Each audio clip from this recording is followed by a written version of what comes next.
Hello, my dear literature enthusiasts, welcome back.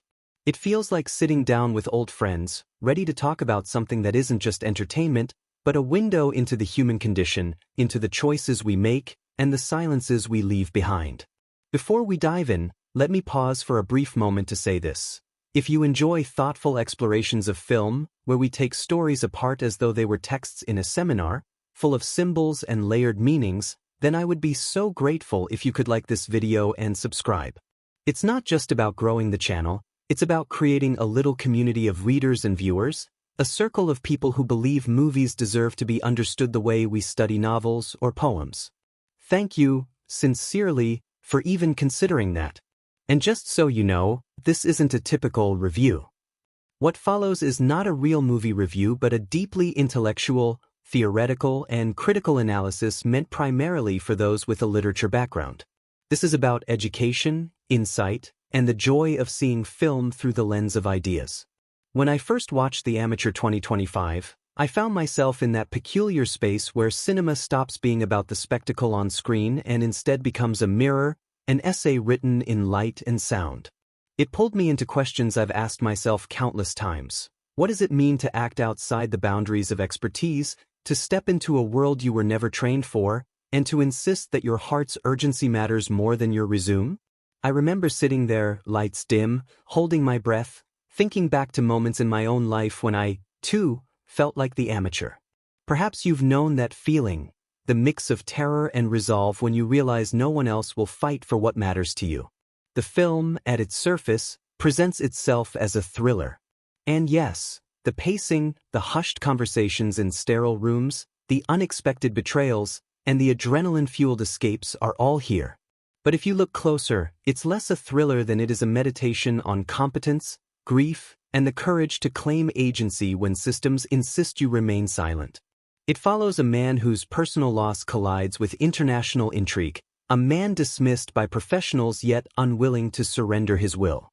It's a narrative structure that reminded me of novels where the protagonist is always slightly out of step with the world, never quite fluent in the codes of those around them, and yet more honest, more human, precisely because of that.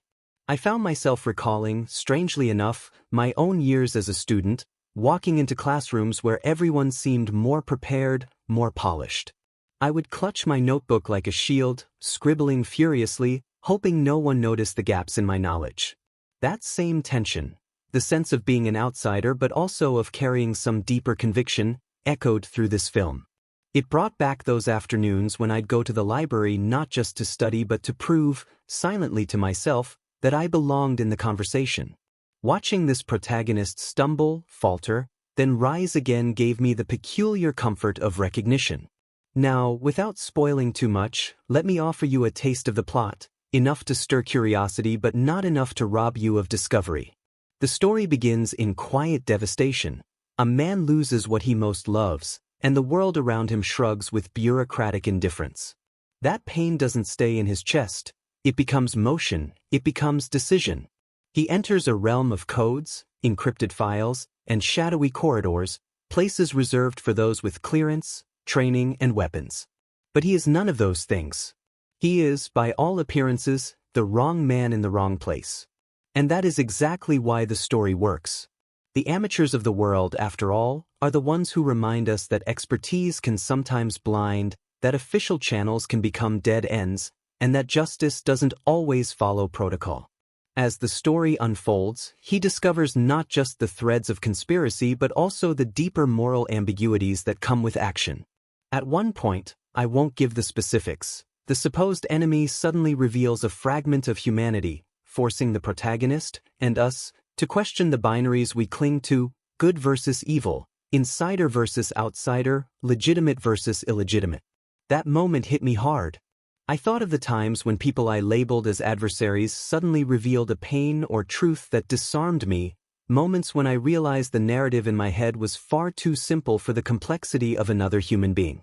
The pacing of the film is deceptively gentle at first, giving you time to settle into the grief of the main character. But then it quickens, much like the way life does when you make a choice you can't undo. Each scene feels like turning a page in a novel you can't put down, one where you sense a major twist is looming but you don't know from which corner it will strike.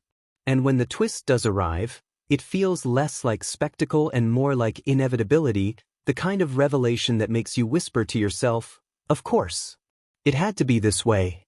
For me, the deeper resonance of the film lay not in the car chases or narrow escapes but in its quiet pauses. The moments where the protagonist sits alone, the camera lingering on his face, letting us see the storm of thought within him. Those silences felt truer than any dialogue.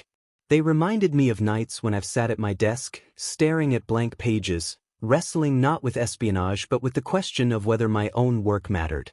Isn't that the essence of being an amateur?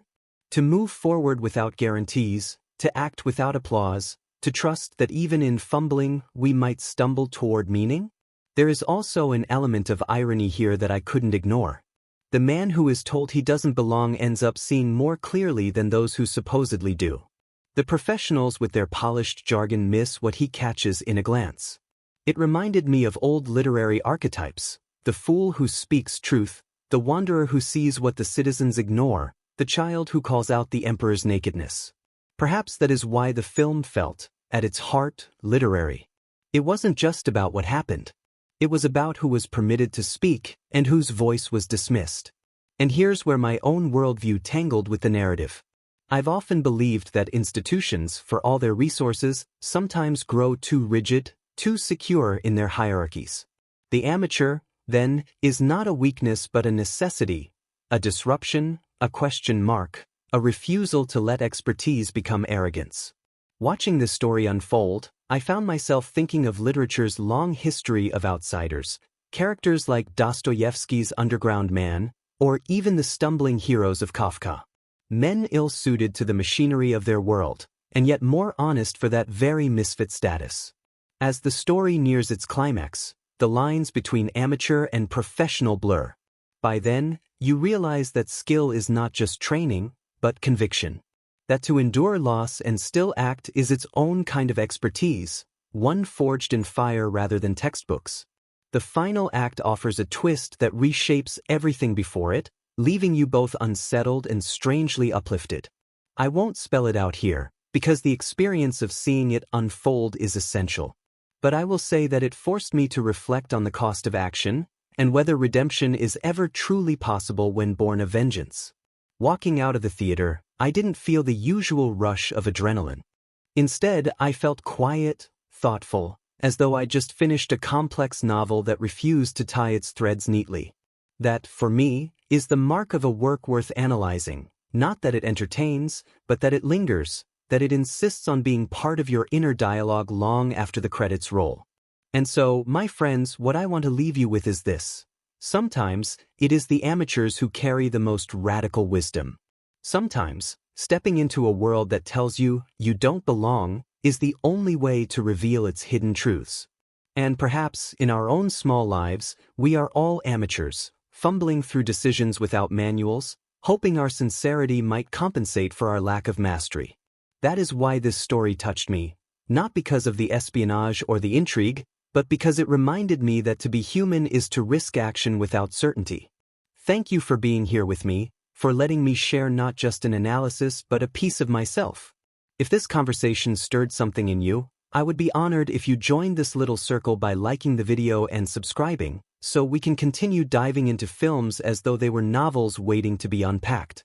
Because, in the end, that's what makes this worthwhile, not the clicks or the metrics, but the shared recognition that art matters, and that we are not alone in seeking meaning within it. I still remember the silence that hung in the room as the opening moments unfolded. It wasn't the kind of silence filled with emptiness. It was the silence of grief, of something heavy pressing down on the air. The story begins in a place of loss, in a way that felt strangely familiar to me. Not because I have lived the same loss, but because we all know what it is like to feel powerless in the face of tragedy. The protagonist's life is split apart in a single, devastating event, the kind of event that demands an explanation yet offers none. That moment, when a man's world fractures and the institutions surrounding him turn their faces away, was like déjà vu for me. I thought of times in my own life when I sought answers from people in power and was met instead with polite dismissal, bureaucratic language that closed more doors than it opened. And so, I recognized him immediately. This wasn't just a character on the screen. It was anyone who has ever been told to move on when the heart is still screaming for justice. The first stretch of the narrative is quiet, almost understated. We see him in the rituals of mourning, walking through the dim rooms of his apartment, avoiding the objects that once carried warmth, drinking coffee that tastes more of habit than of need. The camera lingers on these moments, and I appreciated that choice. It allows us to inhabit his grief, not as spectacle, but as reality. In one shot, he sits at the kitchen table with papers scattered around him. Obituaries, news articles, bureaucratic forms. It struck me because I've done the same, sorting through paperwork that felt cold against the warmth of memory, as though the world insists life can be reduced to forms and signatures. And then comes the first pivot, subtle but decisive. He notices something others overlooked.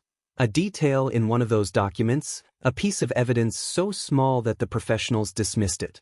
It's not framed with bombast or cinematic flourish. It's framed as a man paying attention, noticing because his heart demands that he notice. That resonated with me deeply. Literature has always taught us that those on the margins, the overlooked voices, the ones dismissed, often see the cracks others ignore. He becomes, in that moment, less a mourner and more an observer, beginning a journey he does not yet understand. Soon after, the story introduces us to the world that exists beneath the ordinary. He starts making calls, asking questions, showing up at offices that try politely, then impatiently, to push him away. You can feel the tension rise as he refuses to let go.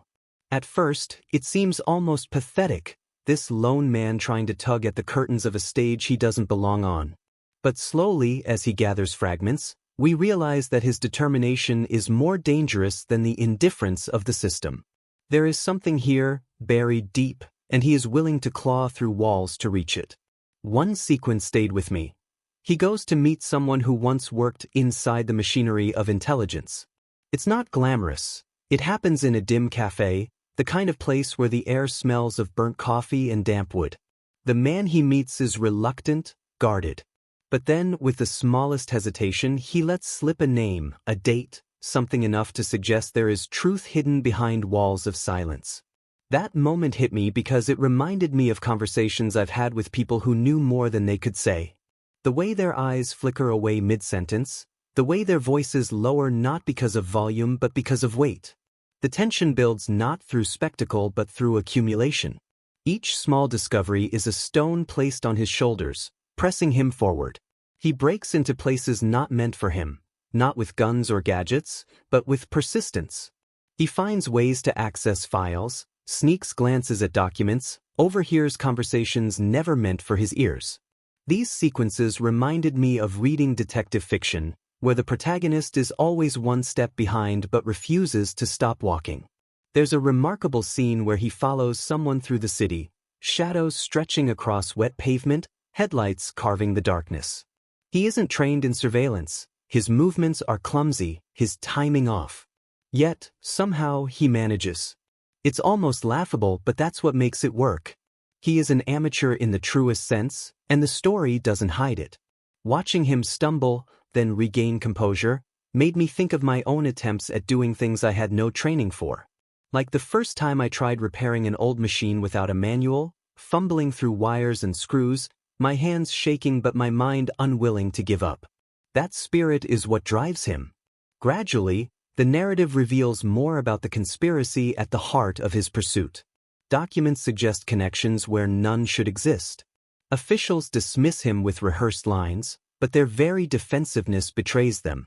And then comes one of the most gripping developments. He realizes he's being watched. At first, it's small, a car idling too long near his apartment, a face at the corner of a crowded street that disappears when he turns. Then it becomes undeniable. The hunter becomes the hunted, even though he never thought of himself as a hunter. That escalation reminded me of how sometimes, when you press too hard for truth, the world pushes back. I've felt that pressure in smaller, safer ways. Like when asking questions in institutions where silence was the expected answer. One turning point stands out. He discovers a piece of evidence, digital, fragile, but damning. It's not enough to expose everything, but it's enough to confirm his suspicions. And in that moment, the story shifts. He is no longer wandering blindly. He has a direction, however dangerous. The cost, though, becomes clearer too.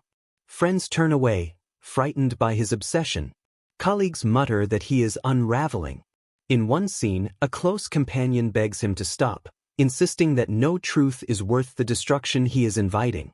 That dialogue hit me hard. I've heard similar pleas in my own life, when my persistence for an answer, a project, or a principle seemed unreasonable to those around me. The look in their eyes, concern mixed with frustration, was mirrored on screen. As the pace intensifies, we see him enter a world of shadow networks, back doors, and whispers in hallways. He begins to grasp that this isn't just about his personal tragedy, it's entangled with power, with governments, with forces far larger than him. And yet, he cannot stop. It isn't heroism, it's compulsion. He has reached the point of no return, where to turn back would be to betray himself. There's a sequence where he nearly loses everything, cornered, betrayed, his evidence slipping from his hands. The desperation of that scene was palpable. Watching it, I thought of times when I've stood on the brink of giving up, when all my efforts seemed about to dissolve. Yet, like him, I couldn't let go, even when surrender seemed easier. It is in those moments of collapse that the amateur spirit shines brightest. Not polished, not professional, but raw, unyielding.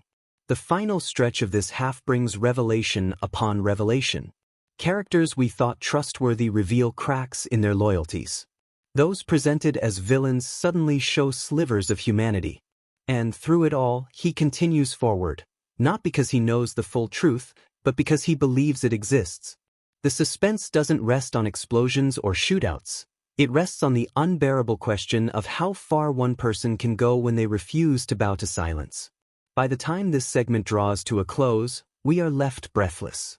He has uncovered enough to know that the conspiracy runs deeper than imagined, but he has also placed himself directly in its crosshairs.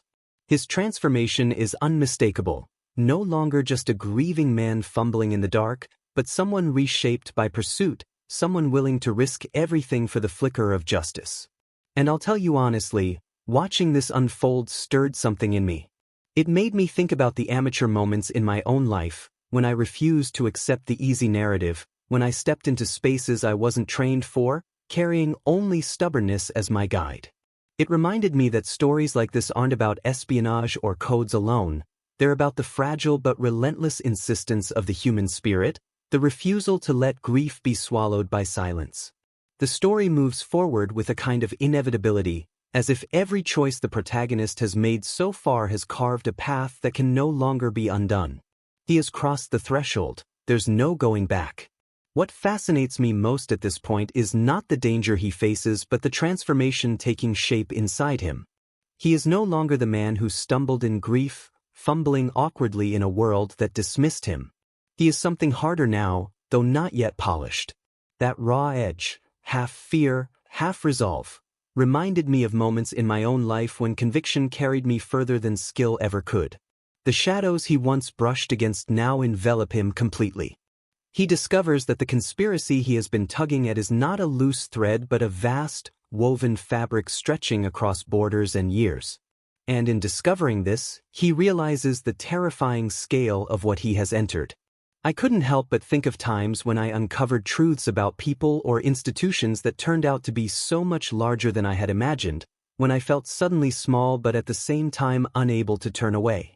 That tension, the feeling of being dwarfed by what you've uncovered but unwilling to retreat, pulses through every scene now. A major revelation strikes when he pieces together fragments from the evidence he risked so much to acquire. Names, dates, coded transmissions, they begin to align like constellations. And what those constellations reveal is staggering. The loss that began his journey was no accident of fate. It was orchestrated, deliberate, part of a scheme designed to remain hidden in the fog of bureaucracy and official denials. I remember the sharp intake of breath I felt watching this unfold. It was the sort of twist that doesn't just shock, it reconfigures everything that came before. Suddenly, every earlier scene, every hesitant step, carries new meaning. But with revelation comes danger. The closer he gets to truth, the more aggressively the world around him pushes back. He is followed openly now, cornered in alleys, warned in veiled threats. A tense scene unfolds in a parking garage, echoing footsteps, a figure emerging from the shadows. The confrontation ends not with violence but with words that chill. Stop digging. You're in over your head. And yet, the very fact that they try to silence him confirms he is closer than ever. That paradox struck me deeply, how the attempt to extinguish a voice often validates its importance. As he presses forward, alliances shift in startling ways. A character who once seemed like a friend reveals divided loyalties, and another, long suspected of betrayal, shows an unexpected act of kindness. These reversals don't feel forced, they feel like reminders of life's complexity. I thought of my own experiences where trust broke in places I thought unbreakable, and support arrived from those I least expected. The story captures that ambiguity beautifully. One of the most gripping passages unfolds during a covert meeting. The protagonist arranges to exchange evidence with someone promising protection. The tension is unbearable. Every glance, every pause feels heavy with suspicion. And then, the inevitable betrayal. The supposed ally was only a lure, a trap designed to draw him out. The chase that follows is raw and frantic, not slick or choreographed, but clumsy and desperate, as any real chase might be. He escapes, barely, but loses nearly everything he had gathered. Watching him stumble into the night, breathless and hollow-eyed, I felt that ache of futility, that familiar sting of seeing hard-won progress crumble in an instant. But he doesn't give up. That's the astonishing thing. Even stripped of resources, even isolated, he refuses to surrender. And in this stripped-down state, something remarkable happens. He stops relying on the fragments of help offered by others and begins to trust his own instincts completely. That moment reminded me of times when I was left without guidance, when mentors or friends couldn't provide answers, and I had to discover that my own judgment, though imperfect, was enough. It's terrifying, but it's also liberating. The narrative builds toward its climax with revelations that expand the scope of the conspiracy. We learn that the machinery of power involved isn't confined to a single nation or institution. It's global, interconnected, faceless. The protagonist begins to understand that his personal fight for truth is entangled with conflicts far larger than himself. And yet, rather than overwhelm him, this realization hardens his resolve. Watching this, I couldn't help but reflect on how literature often positions the individual against the leviathan of society, how a single voice, however fragile, can still create ripples in the great machinery. Then comes one of the story's boldest twists. A figure long painted as the enemy reveals a hidden truth. They, too, are caught in the machinery, not as an architect but as another pawn. The supposed villain speaks of pressures, of debts, of being forced into complicity. In that moment, I felt the ground shift beneath me. How often do we demonize others without seeing the web of coercion binding them? The film's courage lies in showing that the line between perpetrator and victim is not always as clear as we'd like. The climax itself is not a single explosion of violence but a series of layered confrontations. First, a showdown with those who betrayed him, where he demands answers with a mixture of rage and grief. Then, a desperate attempt to secure the final piece of evidence. An encrypted file, a confession, a key that could unravel everything. The tension is unbearable as he races against forces determined to erase both him and the truth he carries.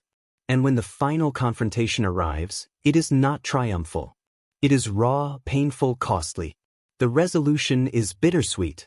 He manages, at great personal risk, to release the truth into the world. The conspiracy is exposed, not entirely destroyed, but cracked open enough that it can no longer hide in silence. But the victory comes at a cost. Friends are lost, innocence is gone, and he himself is left scarred, both physically and emotionally. The final scenes are quiet, almost understated. He sits alone once more as he did at the beginning, but this time the silence is different. It is not the silence of grief but the silence of someone who has given everything for a truth the world may or may not fully appreciate. That ending struck me in a way few stories do. It reminded me that resolution in life is rarely clean. We may fight battles and even succeed, but we emerge changed, carrying wounds that no applause can heal. And yet, there is meaning in the struggle itself. Watching him sit there, exhausted but unbroken, I thought of the countless times literature has taught us that even flawed victories matter, that to resist, to insist on truth, is itself an act of defiance against despair. Walking out of the film, I felt quiet, reflective, unsettled. Not because the story was incomplete, but because it insisted I wrestle with questions it would not answer for me. Questions about the cost of justice, the nature of truth, and the resilience of those the world dismisses as amateurs. It left me thinking not just about the character but about myself, about the moments when I, too, have refused to stay silent, even when my voice trembled. And that, to me, is the true triumph of this story. It is not in the twists or the chases, though they are gripping. It is not even in the grand revelation of conspiracy, though that is compelling. It is in the insistence that one voice, however untrained, however fragile, can still matter.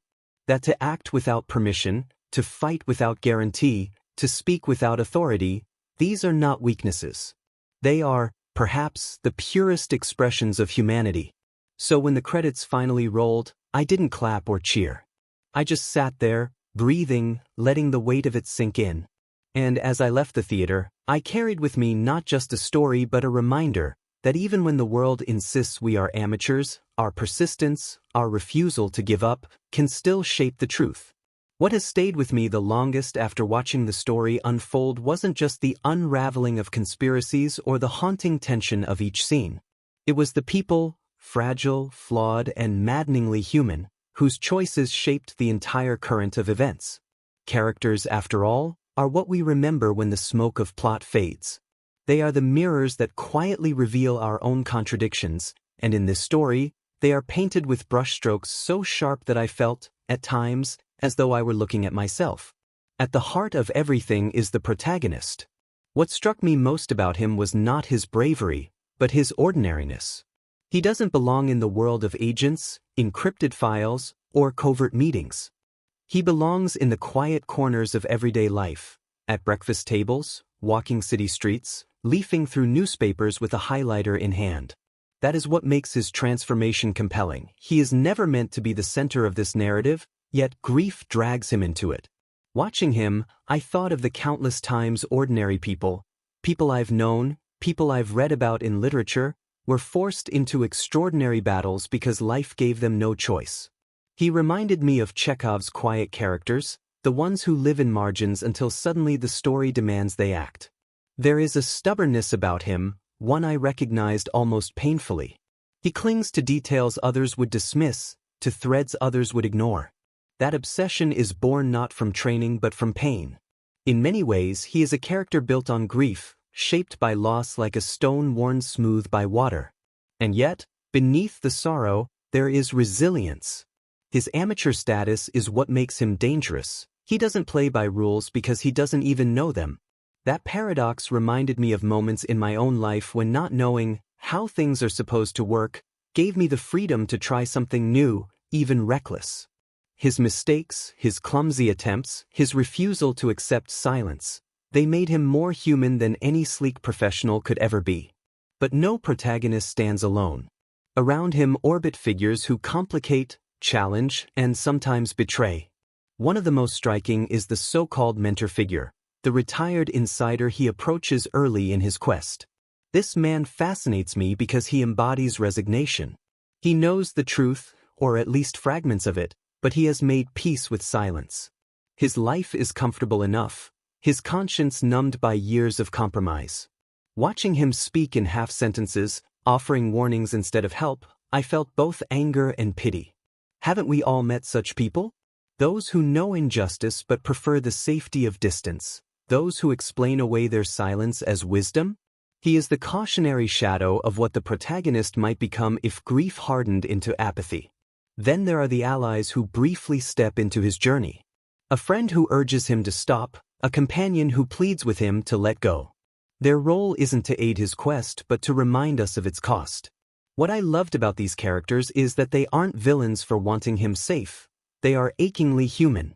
They see what obsession is doing to him, and they fear losing him the way he has already lost so much.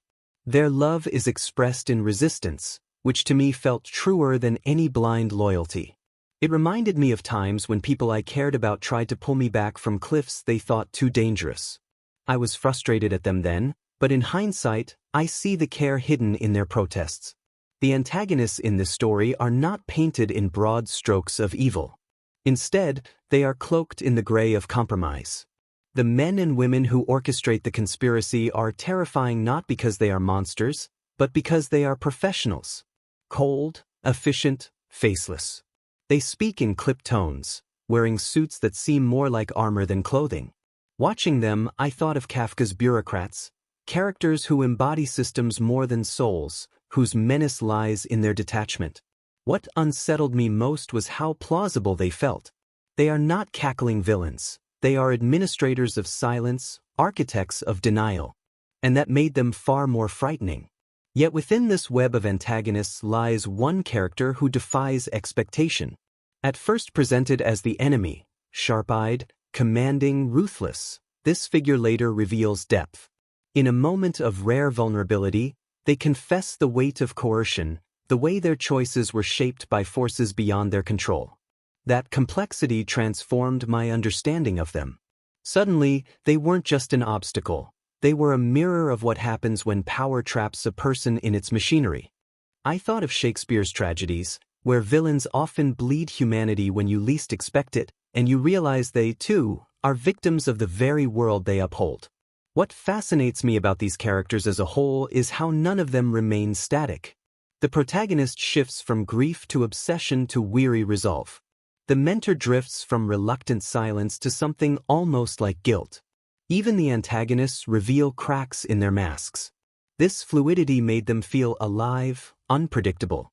And it reminded me of literature's greatest lesson, that people are never one thing. They are contradictions in motion. There's a scene that lingers in my memory where the protagonist confronts someone he once trusted, only to realize betrayal runs deeper than he imagined. The look on his face, hurt, disbelief, fury, was almost unbearable to watch. In that moment, the betrayal wasn't just about secrecy, it was about intimacy. It reminded me that betrayal cuts deepest when it comes from those who once carried our trust. The character of the betrayer fascinated me because their reasons weren't cartoonish greed or hatred. They were survival, fear, and perhaps even misguided loyalty to another cause. That complexity made me uncomfortable, and that discomfort is what made the characters so powerful. The story's richness lies not only in individuals but in the dynamics between them. Take the tension between the protagonist and his supposed allies. At times, their conversations feel like philosophical debates disguised as dialogue. Should one man risk everything for a truth that may never be fully seen? Should grief fuel vengeance, or should it be laid down for the sake of peace? These questions are never answered directly, but they pulse beneath the characters' exchanges. Watching them, I felt as though I were back in a literature seminar, listening to a heated discussion about morality hidden beneath the scaffolding of plot. Another dynamic that fascinated me was the protagonist's relationship with the faceless institutions he confronts.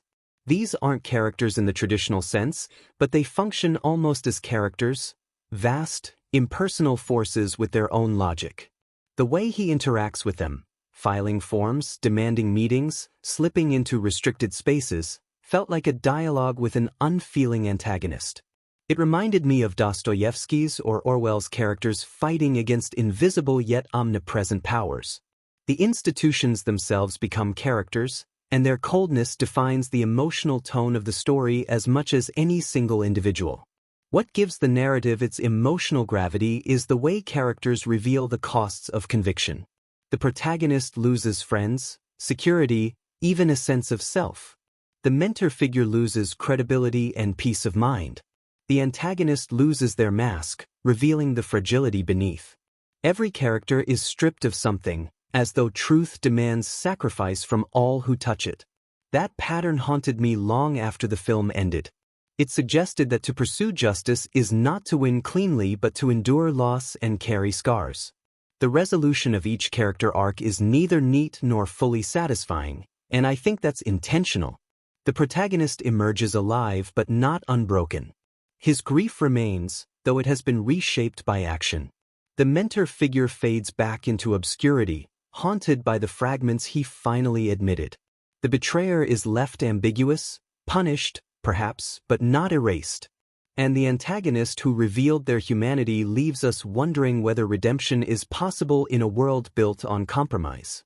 These unfinished arcs reminded me of how novels often end, not with closure, but with the sense that life continues beyond the page. I suppose what struck me most about this entire cast of characters is how deeply human they felt in their contradictions.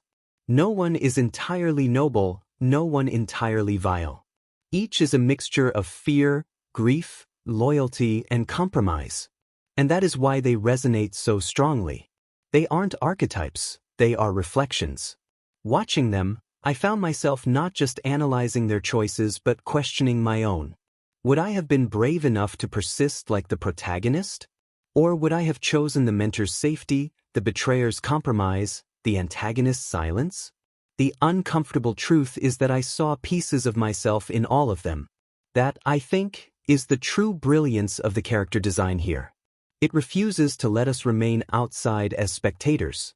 It pulls us in, forcing us to recognize that the line between amateur and professional, hero and villain, survivor and betrayer, runs not between characters but through each of us. And when the credits rolled, I realized that what I carried with me wasn't just a memory of suspense or revelation, it was the weight of those mirrored faces, reminding me that every story is, in the end, about us. What always fascinates me about films like this is how the story on screen, the one we analyze, deconstruct, even argue about, exists like the visible half of a book. The other half, the part hidden in the margins and written in handwriting only the cast and crew ever see, is what truly shapes the way that story reaches us. Behind the frames are moments of chaos, accidents, chance encounters, and choices so odd that they almost seem like the film is conspiring with reality itself. And in this case, there are details from its making that are stranger than any twist written into the plot. One of the strangest facts is that the lead actor wasn't the studio's first choice, or even their second. The role was originally offered to a far more seasoned star, someone known for their polished, unshakable presence. But in the early stages, scheduling conflicts and personal hesitations derailed the deal. Then came another name equally well established, who turned it down after reading the script, saying it was too small, too grim, for a project of that scale. And so the part landed in the hands of someone seen, ironically enough, as an amateur in the industry. That casting choice became the beating heart of the film's authenticity. Watching him stumble, hesitate, and fight for every moment of credibility wasn't just acting, it was lived truth. The strangeness here is that rejection, that almost accidental casting, birthed a performance people now call unforgettable. It made me think of how, in literature, great works are often written not by the names publishers expected, but by voices on the fringes, voices that broke through because someone else said no. The set itself had its share of uncanny moments. There's a story that during the filming of one of the most crucial scenes, a late-night chase through rain-slicked streets, the production team discovered their carefully built artificial rain system had broken down. They were panicked, knowing how vital the atmosphere was. But then, as if on cue, the skies opened. A real storm rolled in, drenching the set in rain far heavier than anything the machines could create. At first, it was chaos. Equipment malfunctioned, schedules shattered. Yet when they looked back at the footage, it was stunning. The storm's rawness, the way the rain blurred neon lights into streaks of color, created visuals no one could have planned. The randomness of weather became a collaborator, gifting the film a moment of beauty born from disruption. I thought of how often in my own life plans have collapsed, only to reveal something better, stranger, unrepeatable in their wake. Another fact that lingers in the lore of this production is the peculiar method the director used to keep the cast off balance. Because so much of the film depends on the protagonist's sense of disorientation, his feeling of being out of place, the director mirrored that in real life. Scripts were deliberately withheld. Actors often arrived on set without knowing what scene they would film, what dialogue they would speak, or even who they would be confronting. The result was genuine confusion, hesitation, and sometimes frustration, but all of it bled into the camera, captured as authenticity. That decision divided the cast. Some called it genius, others cruel. For me, it raised questions about the ethics of art. Is it justifiable to manipulate people's emotions in service of realism? I think of Brecht, who believed actors should never lose themselves, versus directors like Herzog who thrived on blurring lines between performance and reality. Here, the strangeness lies in that blurred boundary. There were also moments when life itself seemed to mock the story being told. During one of the earliest test screenings, the power went out mid-scene. The audience sat in darkness, waiting, whispering, the projector silent. And then, after long minutes, the film returned, but to a scene about surveillance, secrecy, and hidden powers manipulating perception. People later swore that the blackout felt intentional, like the film itself was reaching into reality to make its point. Of course, it was just a technical glitch. But sometimes glitches become metaphors, and metaphors linger longer than flawless execution. I was particularly struck by a detail about the film's music. The composer originally scored the soundtrack with soaring orchestral arrangements, lush and emotional. But during the editing process, the director felt it was wrong. Too heroic, too polished. At the last minute, they scrapped much of it and replaced the score with sparse, dissonant tones, music that felt like a heartbeat in distress or a wire humming in the dark. What's strange is that the original recordings were never released, and only a handful of crew members ever heard them. Somewhere in an archive exists an entirely different emotional version of the film, one where scenes of grief and suspicion are accompanied by sweeping strings instead of trembling silence. It makes me wonder, how different would our interpretation of the characters be if music had guided us toward catharsis instead of unease? Then there are the accidents of performance, the things never meant to happen but kept in the final cut. In one sequence, the protagonist stumbles while running, a fall so clumsy it looks rehearsed. But it wasn't. The actor tripped over a cable, hit the ground hard, and got back up because the cameras were still rolling. That raw, unscripted moment of pain became iconic, a symbol of his amateur spirit. Watching it, I thought of Hemingway's line, "The world breaks everyone, and afterward, some are strong at the broken places." Strange how a literal stumble became the metaphor for an entire character arc.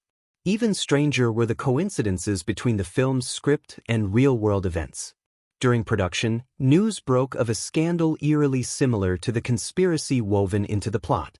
Government officials, covert surveillance, questions of accountability, it was all there, almost mirroring the story being shot on sound stages. The press even speculated whether the film was inspired by these events, though in truth, the script had been written long before. The filmmakers found themselves accused of opportunism, when in fact, life had imitated art. That coincidence added an eerie resonance to every scene, as though the movie wasn't just fiction but prophecy.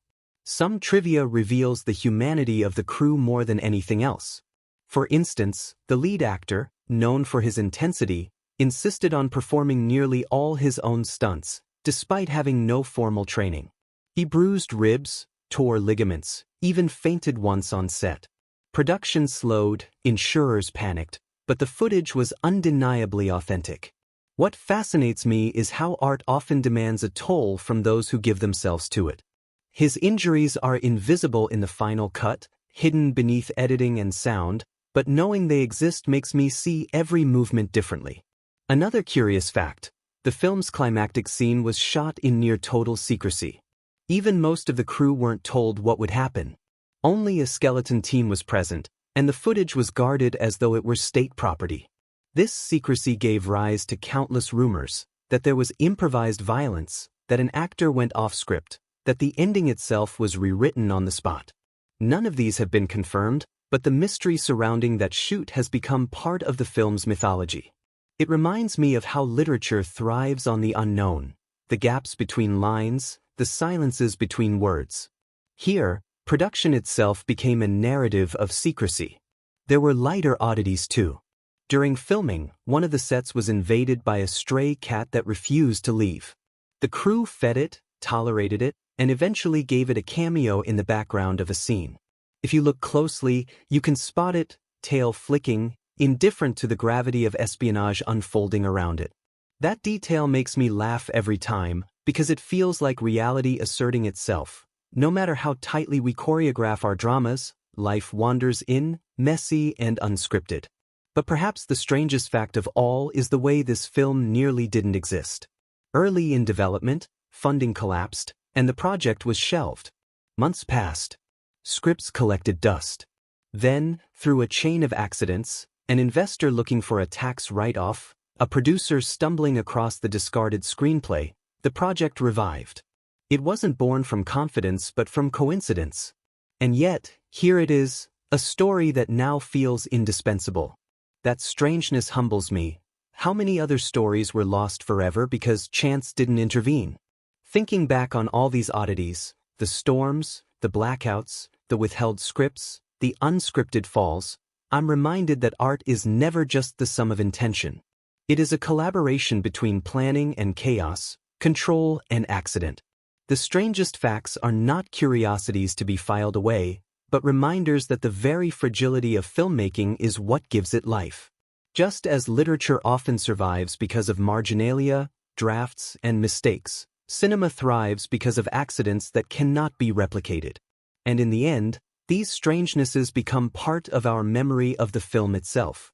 We don't just remember the protagonist's journey, we remember the storm that wasn't planned, the cat that wandered in, the actor who fell and rose again. They blur with the fiction until the boundaries collapse.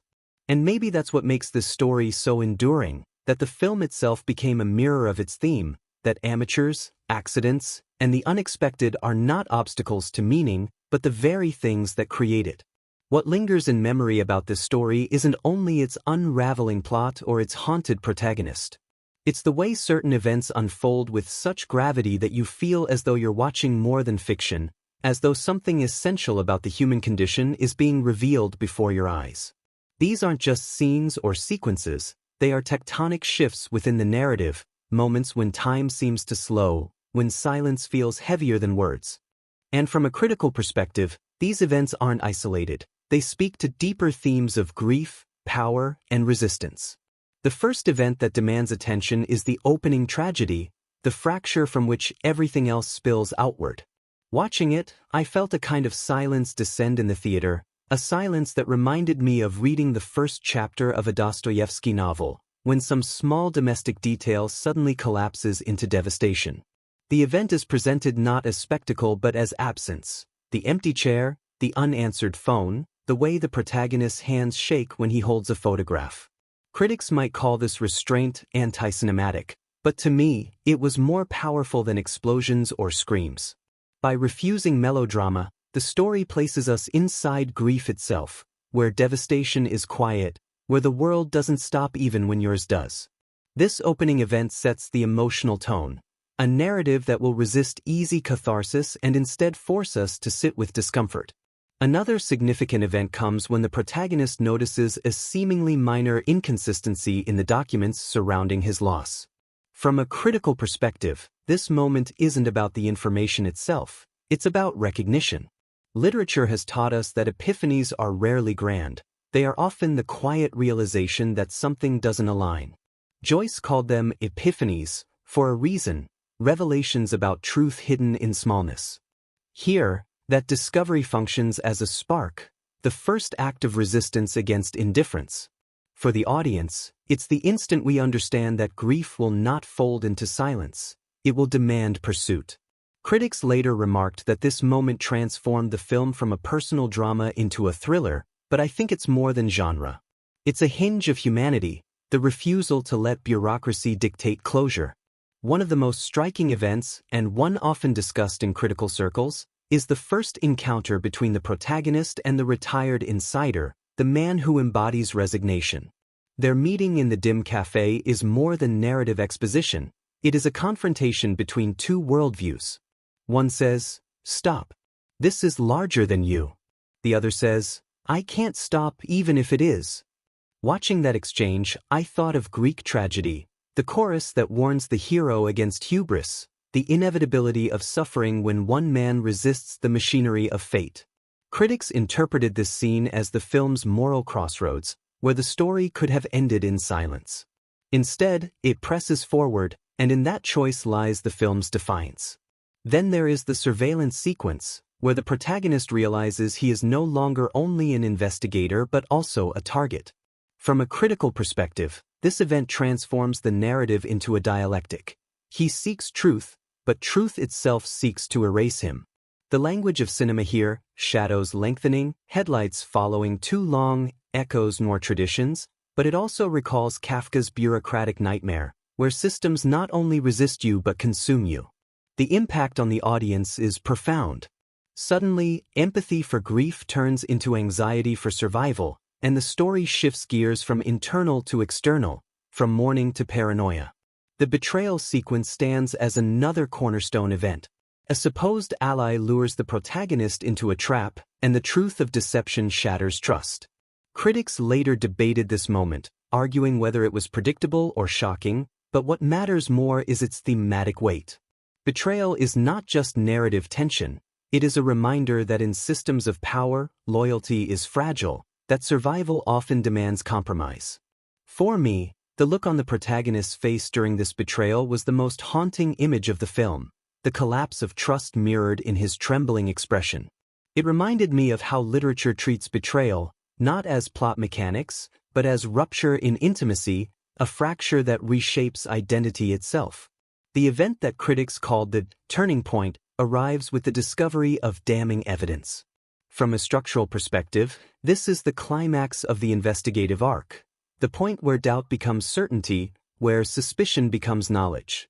Yet what makes it critical is not the evidence itself but the cost of possessing it. Now the protagonist carries proof, but also a target. The film refuses to celebrate this moment as triumph. Instead, it underscores the danger of knowing. Knowledge here is both weapon and curse, echoing Oedipus, who discovers truth only to find it unbearable. The audience feels the weight of that paradox. We want him to succeed, but we fear what success demands. Perhaps the strangest and most thematically resonant event is the confrontation with the so-called antagonist who reveals their coerced complicity. In that scene, the lines between good and evil blur into moral ambiguity. Critics praised it for refusing to flatten characters into archetypes. Instead, it exposes the machinery of coercion that turns victims into perpetrators. I found myself thinking of Shakespearean villains. Think of Macbeth, whose ambition is both monstrous and pitiable, or Shylock, whose anger is born of centuries of scorn. This event deepens the film's impact by reminding us that power corrupts not only by rewarding cruelty but by demanding obedience. It is a sobering, humanizing moment, and its emotional resonance is undeniable. The climax itself, the release of truth into the world, is perhaps the most analyzed event of all. Critics have argued endlessly about its effectiveness. Some call it triumphant, others call it bleak. From my perspective, the power of this event lies in its ambivalence. Yes, truth is exposed, but at a terrible cost. Friends lost, innocence shattered, the protagonist himself scarred in ways no resolution can mend. The critical brilliance here is the refusal to provide neat closure. The event insists that justice is never clean, that exposure does not erase pain, and that victories carry shadows. This refusal to tie threads neatly is what gives the film its longevity. Audiences leave unsettled, and that unease keeps the story alive long after credits roll. Another event often overlooked but worth critical attention is the final scene, the protagonist sitting alone, quiet, contemplative. On the surface, nothing happens. Yet it may be the most significant event of all. It reframes the narrative not as victory but as endurance. It reminded me of the endings of Camus novels, where characters sit with absurdity, finding meaning not in resolution but in persistence. Critics later noted that this final shot divided audiences. Some saw hope, others despair. But that division is exactly its genius. It forces us to project our own beliefs onto the silence, to ask whether endurance is enough. Looking across these events, from the opening loss to the quiet final scene, a pattern emerges. Each significant event resists spectacle. The film does not celebrate triumph, nor does it indulge in melodrama. Instead, it offers events as questions, as ruptures, as provocations. From a critical perspective, this is why it resonates so deeply with literature enthusiasts. It treats narrative not as entertainment but as inquiry. Each event functions as a philosophical proposition. What does grief demand? What does truth cost? What does survival mean when systems are unyielding? The reception of the film reflects this complexity. Some critics praised its restraint, its willingness to dwell in ambiguity. Others criticized it for being too heavy, too unresolved. But perhaps that very split is the mark of its success. A film that pleases everyone often vanishes quickly. A film that unsettles, that demands conversation, lingers. Its impact lies not only in what happens on screen but in the debates it sparks afterward. I recall leaving the theater and hearing strangers argue in the lobby. Was the protagonist a hero or a fool? Was the ending hopeful or hopeless? That cacophony of voices was itself part of the film's resonance. For me personally, the most profound resonance came from the theme threading through all events, the amateur spirit. To act without training, to persist without permission, to resist without guarantee. Each significant event reinforced this theme, from the stumble that turned into resilience to the betrayal that became resolve. Critics may analyze camera angles, lighting, narrative arcs, but what I carried with me was something simpler. The recognition that being human is itself amateurism, that we are all stumbling into worlds we don't fully understand, carrying only our conviction. When I think of the film now, I don't just remember its events, I remember how they made me interrogate my own life. Have I been the mentor, resigned to silence? Have I been the betrayer, compromising under pressure? Have I been the antagonist, coerced into complicity? Or have I been the amateur, trembling but unyielding? These questions are the true legacy of the film, the measure of its impact far beyond reception or critique. And so, looking back through a critical lens, I see the events of this story not as a sequence but as a constellation, each point connected by the theme of persistence in the face of indifference. That constellation shines because it is unfinished, because it invites us to trace our own lines between its stars. That, to me, is the deepest kind of resonance, not answers, but invitations. When I think back to this film, I realize that the story doesn't live only in the images projected on the screen. It also lives in the shadows behind the camera, in the voices of exhausted crew members at dawn, in the laughter that erupted between takes, in the chaos of improvisation when plans dissolved. The making of the film is itself a narrative, one that often feels as compelling as the plot. And as I've learned more about its production, I've come to believe that the accidents, the strange choices, and the relentless persistence of its crew are what gave the final work its haunting authenticity. One of the most fascinating insights is how the film's sense of rawness wasn't an accident but the result of deliberate craft. The director wanted the protagonist to look perpetually out of place, unsettled, and vulnerable. To achieve this, he instructed the cinematographers to abandon polished Steadicam shots for long handheld takes. Crew members described the exhaustion of carrying cameras through narrow alleys and stairwells, their shoulders aching, their hands trembling. Those tremors translated into the image itself, the slightly unsteady frame echoing the protagonist's instability. I imagine those camera operators, sweat dripping, trying to steady lenses while being told not to steady too much. The irony is delicious. Professionalism deployed to simulate amateurism, precision used to conjure chaos. But chaos often came without intention. There was the story of the night shoot when the crew lost power across the block. Generators failed, lights cut out, and panic rippled through production. Instead of stopping, the director whispered, "Keep rolling." Actors moved through real darkness, guided only by street lamps in the distance, their faces half hidden in shadow. That footage made it into the film, and critics later praised its realism, never knowing it was born from technical failure. For me, that anecdote says more about filmmaking than any glossy making of featurette. Sometimes art is not about control but about surrendering to accident and trusting the camera to capture something truer than you planned. The crew often spoke about the director's unusual methods. He was known to keep scripts incomplete, handing actors only fragments, leaving them uncertain of where a scene would lead. It created real frustration. Actors complained of feeling manipulated, of walking blind into performances. Yet when you watch the film, that uncertainty breathes authenticity into every glance, every pause. The crew joked that they were as much detectives as the characters, piecing together the film one cryptic page at a time. That must have been maddening, but it's also what made performances feel lived rather than rehearsed. I've always loved the small fun facts that reveal the humanity of a production. For instance, one of the most iconic shots, a long take following the protagonist through a crowded marketplace, was nearly ruined by a street vendor who refused to move his cart. The crew begged, offered money, pleaded with local officials, but he insisted he had been selling there for years and wasn't about to relocate for a movie. Finally, the director gave up and told the cinematographer, "We'll keep him in." That stubborn vendor, glaring in the background, became part of the texture of the scene. Viewers later praised the film's authenticity, never realizing it was preserved by one man's refusal to budge. Another production insight that fascinates me is the way sound was treated.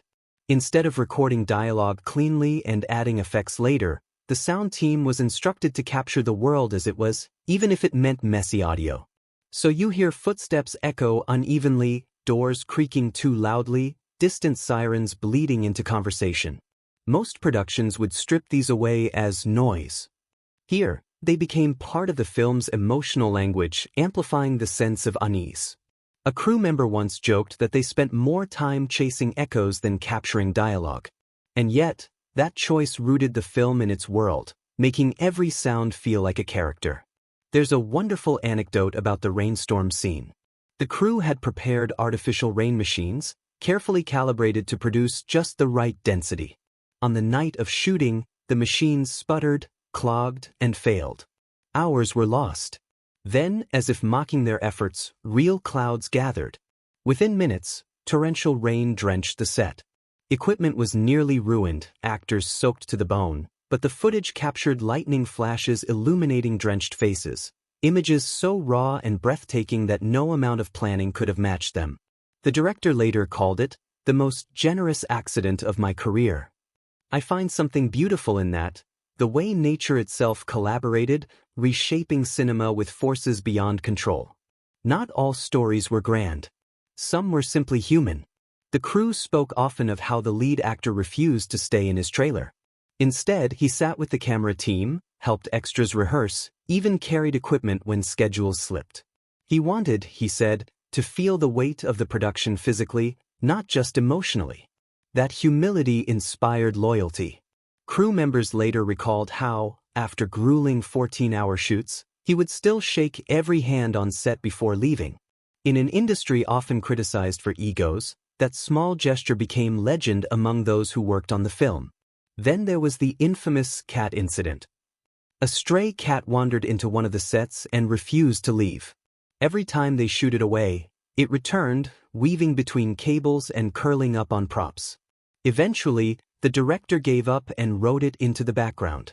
You can spot it if you look closely, tail flicking lazily while a tense conversation unfolds nearby. That unplanned detail gave the scene a strange humanity, a reminder that life refuses to stay out of art's frame.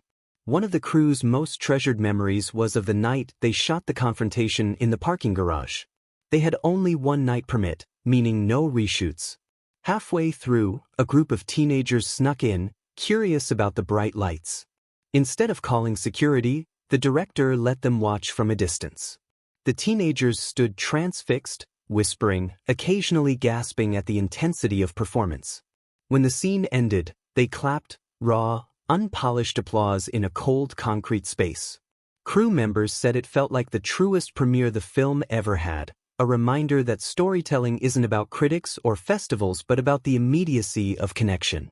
Production was not without conflict. There were arguments over budget, fights between departments, days when schedules fell apart. One anecdote tells of a lighting technician who, after being berated for mistakes, quietly re-rigged an entire sequence overnight, alone. The next morning, the director praised the genius of the setup, never realizing it was the product of one man's uncredited persistence.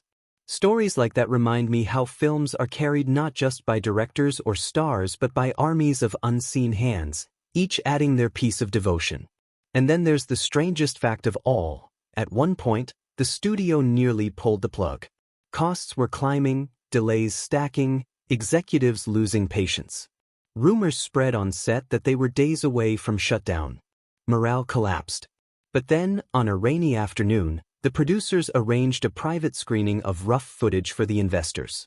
They watched in silence, then stood and applauded. Something in those shaky, half-finished images convinced them the film was worth saving.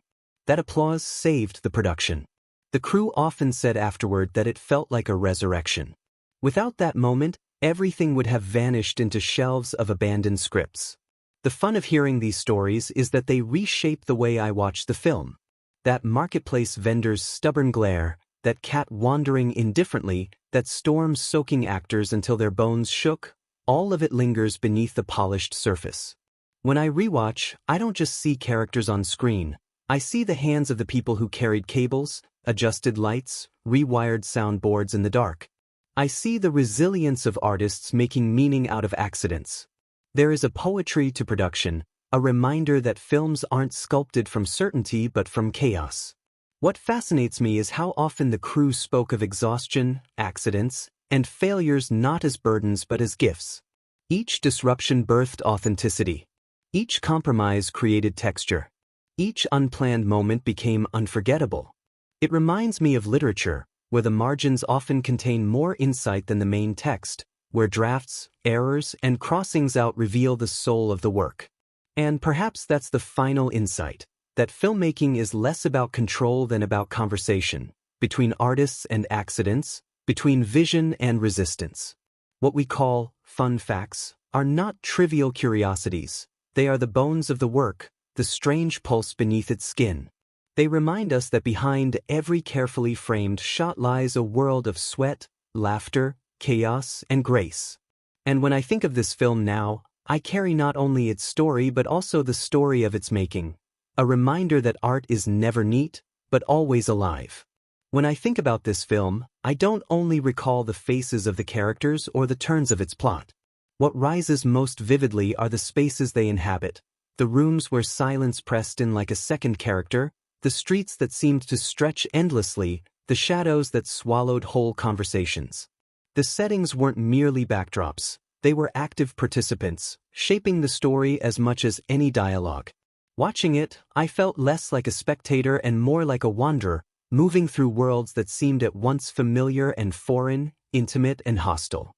The first space that lingers is the protagonist's apartment. It is not lavish, not cinematic in the traditional sense. It's cramped, dim, scattered with objects that carry the ghost of his loss. The walls feel too close, the light too thin. A coffee cup sits half-finished on a counter, papers spill across the table, curtains remain half-drawn as though afraid of the day. The cinematography lingers here with patience, letting the silence of the space echo his internal fracture. Critics later remarked that these early domestic scenes felt anti-cinematic, but for me, they were more powerful than any sweeping shot. They grounded grief in tangible detail, the kind of small, ordinary spaces we all know, where tragedy doesn't explode but quietly settles like dust. I thought of my own room after moments of loss, how familiar furniture suddenly felt hostile, how silence became deafening. The apartment wasn't just a setting, it was grief embodied in drywall and dim light. From there, the story spills into the city, and the city itself becomes a labyrinth. Narrow alleys, overlit offices, crowded marketplaces, anonymous highways, each location reshapes the protagonist's sense of self. The city feels alive, almost predatory, swallowing him whole. What I loved about the cinematography here is how it never presented the city as a neutral stage. Instead, every angle exaggerated his vulnerability. Shots were framed to dwarf him, skyscrapers towering, traffic pressing in, corridors stretching far beyond him. Watching these, I felt that same unease I often feel walking through unfamiliar neighborhoods at night, the way space itself seems to watch, to judge. The city here is not background, it is an antagonist. One of the most haunting locations is the cafe where he meets the reluctant insider. The cafe is small, unremarkable, dimly lit by yellow bulbs. But the way the camera lingers on greasy tabletops, cracked vinyl seats, and the faint hum of a refrigerator transforms it into a space of secrecy. What struck me was how ordinary it felt. This wasn't the cinematic glamour of a spy film's bar or a shadowy safe house. It was the kind of cafe you've probably sat in on a rainy afternoon, sipping bitter coffee, staring at a scratched tabletop. That ordinariness made the tension unbearable. It reminded me of Graham Greene's novels, where espionage often hides in the banal, where the greatest secrets are exchanged not in grand halls but in shabby cafes. The marketplace sequence is another example where setting carries weight. The camera tracks him through winding stalls, vendors shouting, children weaving through crowds. The colors burst here, red fabrics, yellow fruits, metallic gleams.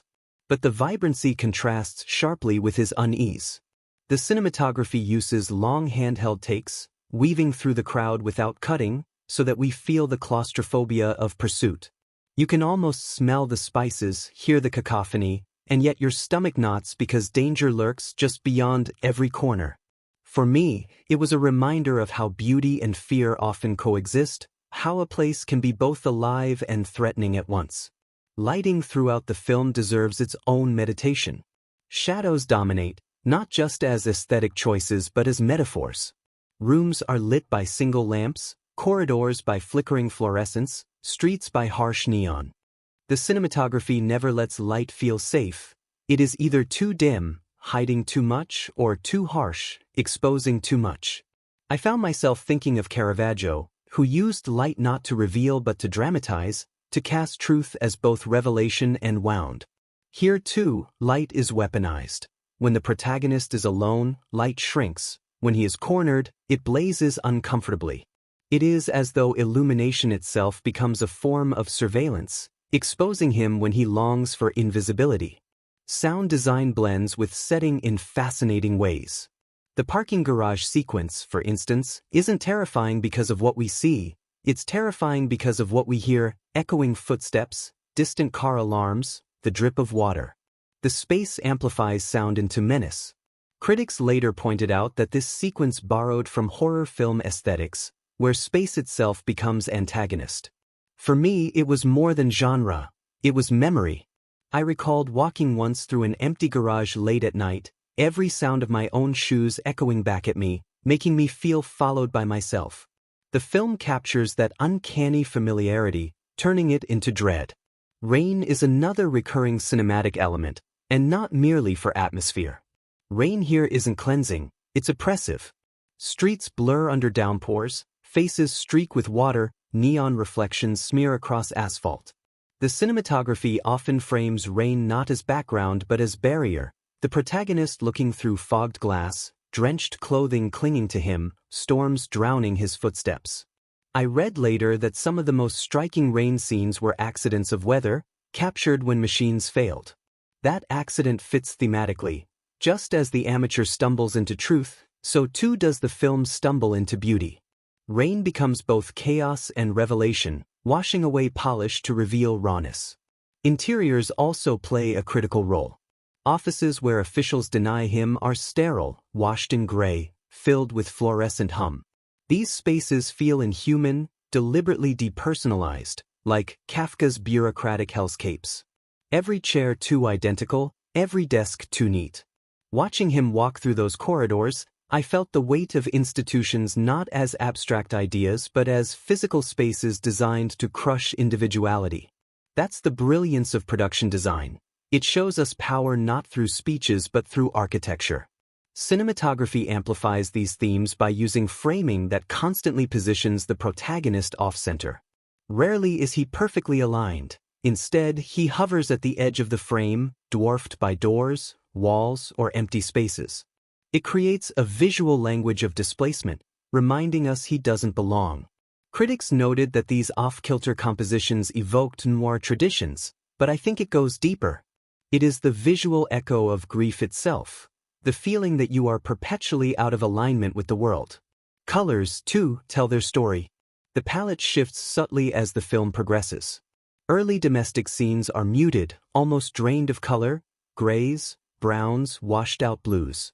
As the conspiracy unfolds, the palette sharpens, deep reds in the marketplace, cold greens in offices, harsh whites in surveillance rooms. By the climax, the contrast is stark. Shadows devour half the screen while light glares unbearably.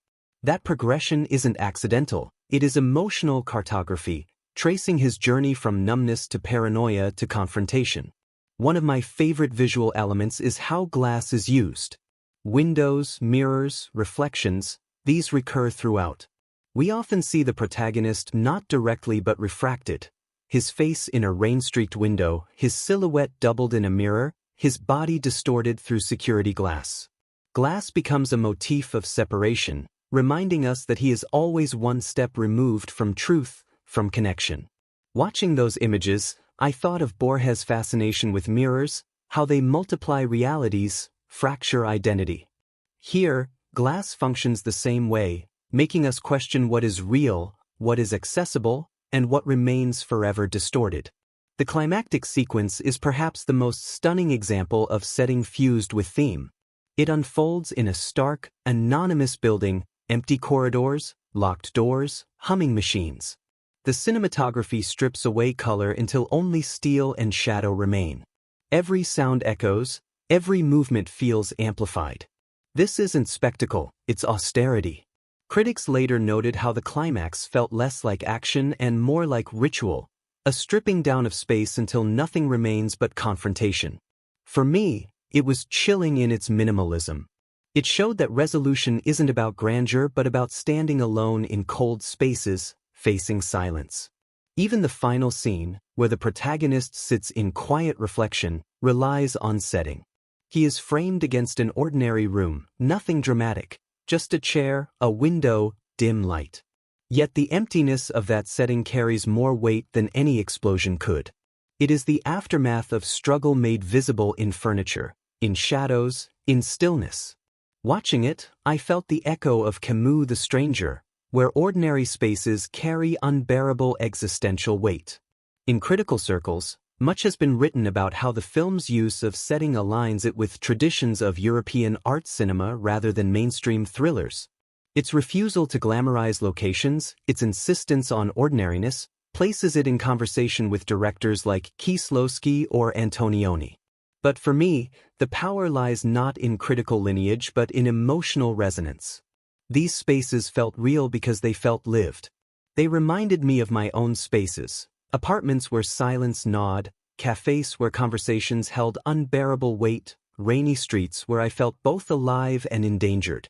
That is the genius of the film's settings and cinematic elements. They refuse to stay on screen. They follow you home. You see their shadows in your own hallways, hear their echoes in your own footsteps. And perhaps that is why the film endures, not because of its twists or revelations, but because it taught us to see the world around us differently. To notice the way light fractures on glass, the way rain amplifies loneliness, the way architecture can embody power. And when I think of it now, I realize that the film itself is a setting, one we inhabit for a few hours, wandering through grief, paranoia, betrayal, and persistence. Its cinematography isn't just style, it is the architecture of an emotional world. And once you've walked those corridors, once you've sat in that dim apartment, once you've stood in that storm, you never leave entirely. The film becomes part of your own memory, its spaces bleeding into your own. I've always believed that films are two stories running side by side, the one the audience sees, carefully cut and framed, and the one lived in real time by the people who drag cables, adjust lights, rehearse lines, and eat cold dinners out of styrofoam boxes at midnight. The first is polished, preserved, projected. The second is chaotic, fragile, often absurd. And with this film, the second story is almost as compelling as the first. The set became its own universe, filled with accidents, laughter, stubborn arguments, and moments so human that they shaped the film more than anyone expected. One of the earliest behind-the-scenes memories that stuck with me was the crew's struggle with the opening apartment sequence. On paper, it was simple, a grieving man moving through his own space. But the director obsessed over every detail, How the curtains fell, the angle of light, the way dust particles floated in the air. Days stretched into weeks as the team tried to capture silence itself. Actors later joked that it was the hardest scene because it required doing nothing perfectly. A lighting technician recalled staying up all night just to tweak a bulb so that its glow was soft enough to feel like memory but harsh enough to suggest unease. Everyone laughed later about how the smallest scene nearly broke the schedule. But perhaps it was fitting, since the story itself was about ordinary details becoming unbearable. The crew, too, had to wrestle with ordinariness until it felt true. Interactions on set often blurred the line between frustration and camaraderie. The lead actor, for instance, had a habit of rewriting lines minutes before shooting. Sometimes it was genius. His improvisations added rawness to scenes that critics later praised. Other times it drove fellow actors mad. There's a story about one late-night shoot where his new line caught a co-star completely off guard. Instead of anger, she burst out laughing, ruining the take. The crew groaned, but the director smiled, sensing that the authenticity of surprise might be useful.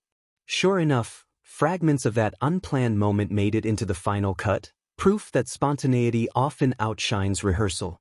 But spontaneity also caused chaos. During a chase sequence filmed in a real marketplace, extras weren't extras at all. They were locals who hadn't been told a film was being shot. The actors stumbled, a vendor shouted angrily, and for a moment it seemed like the entire scene would collapse into real conflict. But the cameras kept rolling, and the director decided to keep the chaos. Later, the crew laughed that the angriest vendor in the shot ended up being the most authentic performance in the movie, though he was never paid. That story became part of set legend, a reminder that cinema sometimes depends on accidents you can't stage. The crew's bond deepened during long night shoots. Filming often stretched past dawn, with exhaustion making everyone giddy. One camera operator remembered how, after 14 hours, they began naming the streetlights to stay sane. That's Gerald, that's Patricia, that's Henry. By the end of the week, even the actors were calling the lights by name. Silly rituals like that kept spirits alive when fatigue threatened to break them. Looking back, I think those inside jokes mattered more than anyone admitted. They stitched together a family from a group of strangers, and that invisible bond found its way into the film's tension and tenderness. Challenges, of course, came constantly. Weather was the most relentless. The infamous rainstorm scene was nearly cancelled after machines failed. Crew members ran around with buckets and hoses, trying to simulate rain, only to watch clouds gather and unleash the real thing. The storm soaked everyone, ruined equipment, and delayed shooting, but the footage captured under lightning became one of the film's most unforgettable images. The director later said it felt as though the sky itself joined the crew for a night. Yet behind that poetic reflection was the grit of soaked grips, electricians panicking over waterlogged wires, and costume designers desperately drying clothes with hairdryers. It was chaos, but chaos became art. There were funnier challenges too. One recurring problem was a stray cat that adopted the set as its home. It wandered through shots, curled up on props, and once knocked over an expensive camera. The crew tried everything, shooing it away, bribing it with food, even gently carrying it blocks away. It always returned. Eventually, they gave up and let it appear in the background. Fans later spotted it and created entire online theories about its symbolic meaning. In truth, the symbolism was nothing but feline stubbornness. That amused the cast endlessly. One actor joked that the cat deserved a credit line, special appearance by Chaos. Another surprising detail was how the production team dealt with secrecy. Because the plot involved conspiracies and surveillance, the director wanted the crew to feel as paranoid as the characters. He refused to release full scripts. Actors received only their lines, sometimes hours before filming. Crew members were instructed not to discuss scenes outside the set. At first, this secrecy was infuriating. People felt disoriented, lost. But as weeks passed, something strange happened. The cast began to mirror their characters' paranoia. Conversations became hushed, glances suspicious. When they watched dailies, they were startled by how authentic their unease appeared. Life had bled into performance. Critics later praised the film's atmosphere of constant tension, never knowing it was cultivated through manipulation behind the camera. There were also moments of tenderness, reminders that filmmaking isn't just about stress but about human connection. One day, after a grueling shoot, the crew surprised a lighting assistant with a cake for his birthday. They sang, clapped, and for a few minutes the warehouse echoed not with stress but with laughter. The actor who had spent the day filming scenes of grief joined in, tears of exhaustion mixing with joy. Later, he admitted that those moments of celebration gave him the strength to push through darker scenes.